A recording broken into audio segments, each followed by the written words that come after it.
cidade já é muito top.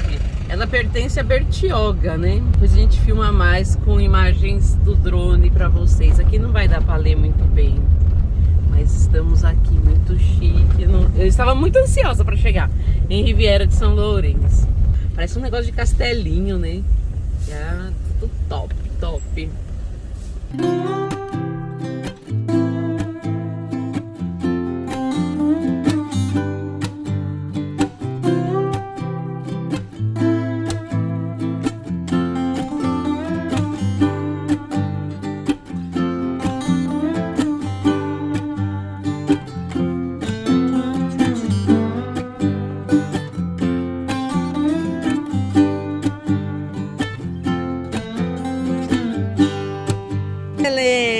Esse mar é muito maravilhoso. Quer contar pra gente uma experiência aí?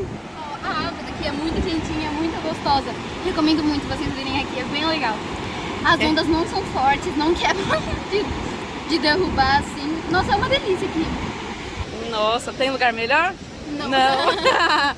Essa água aqui, ela é muito quentinha. As ondas não quebram forte. Areia fofinha. Areia fofinha, maravilhoso. Recomendamos.